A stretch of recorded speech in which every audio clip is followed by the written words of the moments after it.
Ayan, ito po ay sinabi ni VP Sara. Oh. Ito ay official statement niya, Office of the Vice President. Meron siya muling statement. Nagpapasalamat ako kay Senador De La Rosa, Senator Go at Senator Padilla, mga AFP at PNP personnel sa mga kababaihan at lahat ng ordinaryong mamamayan sa inyong pagtugon sa panawagan ni Senator Bato ng voluntaryong pagpapatulong para sa aking seguridad. Ramdam ko ang inyong malasakit, pagmamahal at suporta.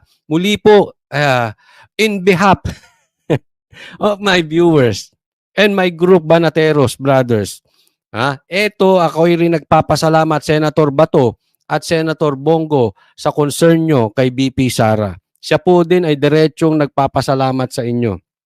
Huwag kayong mag-alala sa akin at hindi nyo kailangan mag-ambag ng pera para sa security ko. Ayan, sinagot na po Kampong Chicken. Para na lang walang issue, baka sabihin mapunlaan pa si BP Sarang hihingi ng pera. Hindi po siya nang hihingi ng pera para sa security ko. Ang pagtatrabaho sa pamahalaan ay pag-alay ng buhay para sa bayan. Alam nating lahat na bahagi ito ng serbisyo. Correct. Kasama po yung yung delikadong buhay.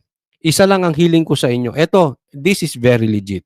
Ito ay panawagan sa mga kapwa vloggers. Ito ay panawagan sa mga broadcaster. Ito ay panawagan sa mga politiko. Panawagan sa politiko. Panawagan sa mga vloggers. Basahin niyo po itong statement ni BP Sara. Ulitin natin, isa lang ang hiling ko sa inyo.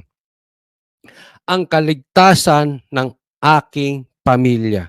Huwag ninyong payagan ang anumang karahasan sa aking ina, asawa, at 4 na anak. Personal man o sa internet. At kung sakali man, huwag ninyong palampasin ang sino mang gagawa ng kapahamakan laban sa kanila. Daghang salamat, Sara Duterte. Ito po, panawagan sa inyong mga politiko.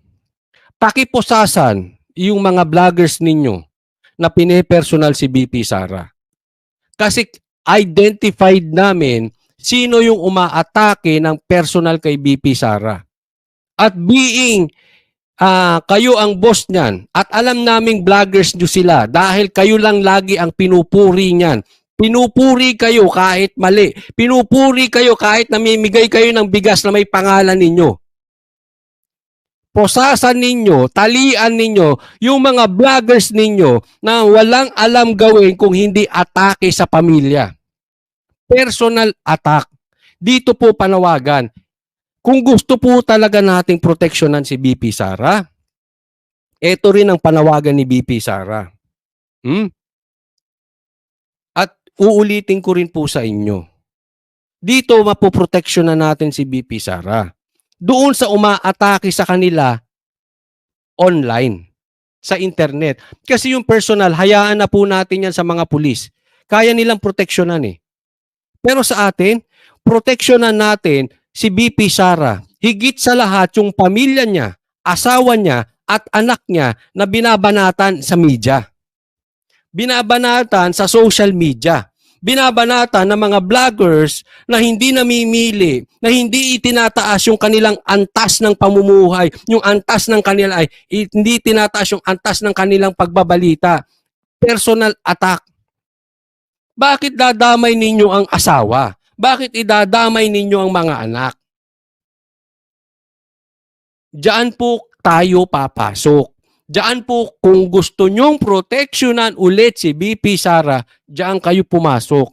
Basagin ninyo yung binabanatan, pati asawa niya, pati yung anak niya nilalagay sa alanganin. Ewan ko naman itong mga vloggers na ito, bakit ganyan sila? Ito namang politiko, yung mga amo nila, hindi naman awatin itong mga vloggers nila. Wala na ba kayong alam na magandang argumento kung hindi personal attack? Yan po ang itong liham na ito. Ito'y pasalamat kay Senator Bato at kay Bongo. Pero ito rin ay ito rin ay may parinig po ito. Wala, bumababa na talaga ang tas ng mga vloggers ngayon. Hindi kaya ng argumento ang babanatan, pamilya, asawa.